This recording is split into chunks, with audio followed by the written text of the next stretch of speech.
भक्तों, आज आपको श्रीमद् भागवत पंचम स्कंद 13वां अध्याय में भवाटवी का वर्णन और रहुगुण का श्रेयसनाश यह कथा आपको सुनाऊंगा। आप इसको ध्यानपूर्वक सुने और इस चैनल को लाइक करें, सब्सक्राइब जरूर करें। सुनिए। जड़ भरत ने कहा, राजन, यह जीव समूह सुख रूप धन में आसक्त देश देशांतर में घूम फिर कर व्यापार करने वाले व्यापारियों के दल के समान है। इसे माया ने दुस्तर प्रवृत्ति मार्ग में लगा दिया है। इसीलिए इसकी दृष्टि सात्विक, राजसी, तामस भेद से नाना प्रकार के कर्म पर ही जाती है। इन कर्मों में भटकता भटकता यह संसार रूप जंगल में पहुंच जाता है। वहां ऐसे तनिक भी शांति नहीं मिलती। महाराज, उस जंगल में 6 डाकू हैं। एक वणिक समाज का नायक बड़ा दुष्ट है। उसके नेतृत्व में जब यह वहां पहुंचता है तब वे लुटेरे बारात इसका सब माल मत्ता लूट लेते हैं तथा भेड़िए जिस प्रकार भेड़ों के झुंड में घुसकर उन्हें खींच ले जाते हैं, उसी प्रकार इसके साथ रहने वाले गिदड़ ही इससे असावधान देकर इसके धन को इधर उधर खींचने लगते हैं।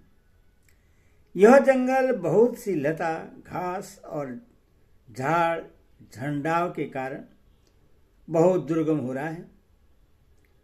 उसमें तीव्र डांस और मच्छर इससे चैन नहीं लेने देते। वहां से कभी तो गर्धव नगर दिखने लगता है और कभी कभी चंपल माता हुआ अति चंचल अग्नियां बेताल आंखों के सामने आ जाता है। यह वणिक समुदाय इस वन में निवास स्थान, जल और धनादि में आसक्त होकर इधर उधर भटकता रहता है। कभी बटवर से उठी हुई धूल के द्वारा यह जब सारी दिशाएं धुमाच्छादित सी हो जाती हैं और इसकी आंखों में भी धूल भर जाती है, तो इससे दिशाओं का ज्ञान भी नहीं रहता।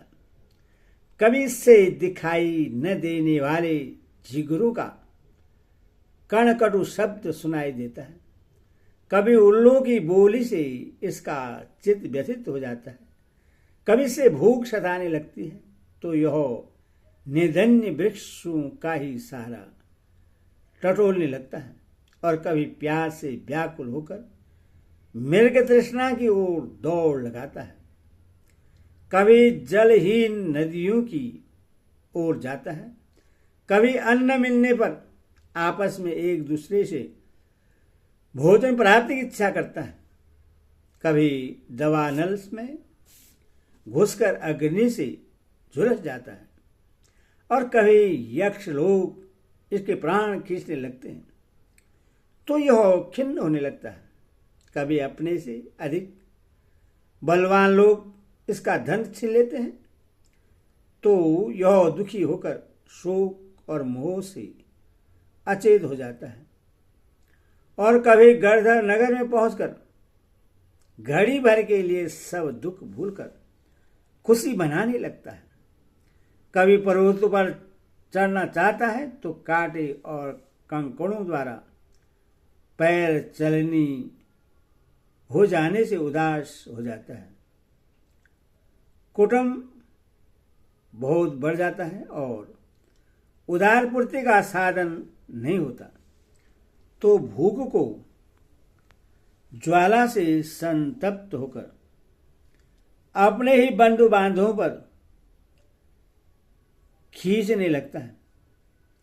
कभी अजगर सर्प का ग्रास बनकर वन में फेंके हुए मुर्दे के समान पड़ा रहता है। जब उस समय से कोई शुद्ध बुद्ध नहीं रहती। कभी दूसरे विषैले जंतु इससे काटने लगते हैं तो उनके विषय में प्रभाव से अंधा होकर किसी अंधे कुएं में गिर पड़ता है और घोर दुखमय अंधकार में बेहोश पड़ा रहता है। कभी मधु खोजने लगता है तो मक्खियां इसके नाक में दम कर देती हैं और इसका सारा अभिमान नष्ट हो जाता है। यदि किसी प्रकार अनेकों कठिनाइयों का सामना करके वह मिल भी गया तो बलात् दूसरे लोग उससे छीन लेते हैं। कभी शीत, घाम, आंधी और वर्षा से अपनी रक्षा करने में असमर्थ हो जाता है। कभी आपस में थोड़ा बहुत व्यापार करता है तो धन के लोभ से दूसरों को धोखा देकर उनसे बैर ठान लेता है। कभी कभी उस संसार वन में इसका धन नष्ट हो जाता है तो इसके पास सैया, आसन, रहने के लिए स्थान और सैर सपाटे के लिए सवारी आदि भी नहीं रहते। तब दूसरों से याचना करता है।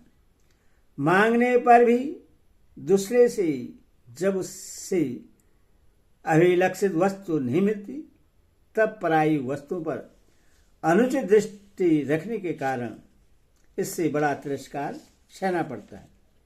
इस प्रकार व्यवहारिक संबंध के कारण एक दूसरे से द्वेष भाव बढ़ जाने पर भी वह वणिक समूह आपस में व्यवहारिक संबंध स्थापित करता है और फिर इस मार्ग में तरह तरह के कष्ट और धनशय आदि संकटों को भोगते भोगते मृतकवत हो जाता है।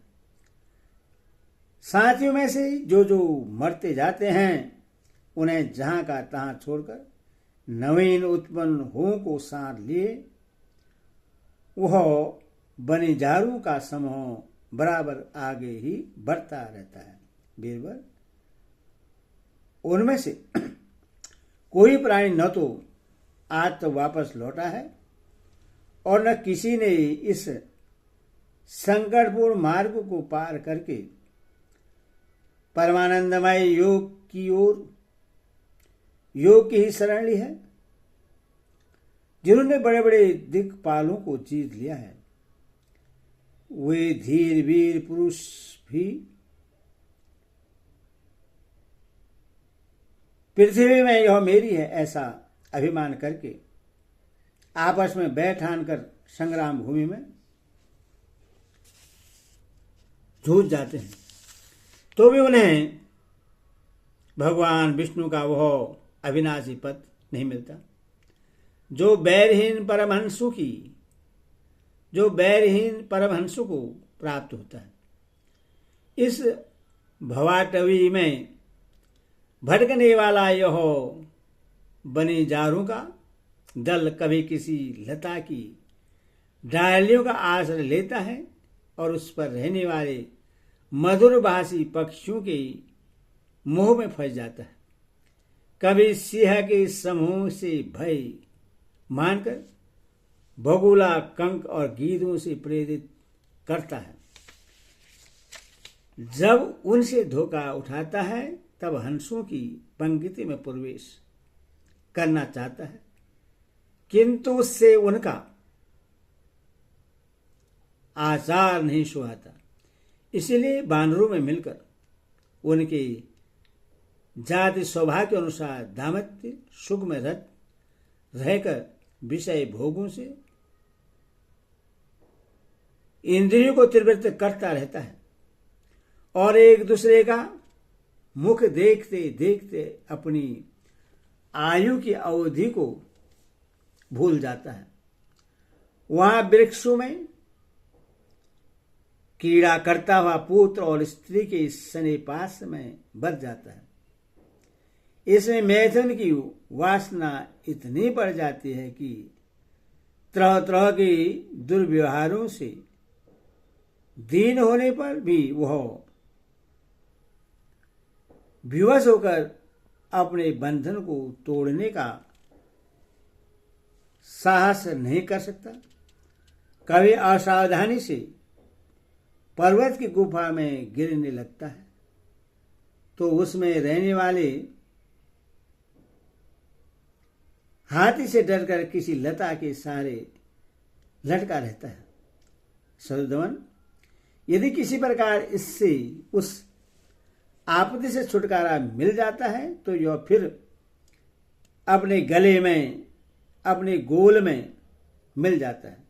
जो मनुष्य माया की प्रेरणा से एक बार इस मार्ग में पहुंच जाता है, उससे भटकते भटकते अंत तक अपने परम पुरुषार्थ का पता नहीं लगता। रहोगण, तुम भी इसी मार्ग में भटक रहे हो, इसीलिए अब प्रजा को दंड देने का कार्य छोड़कर समस्त प्राणियों के सुहृदय हो जाओ और विषय में अनासक्त होकर भगवत सेवा से तिरक्षण किया हुआ ज्ञान स्वरूप खंडक लेकर इस मार्ग को पार कर लो।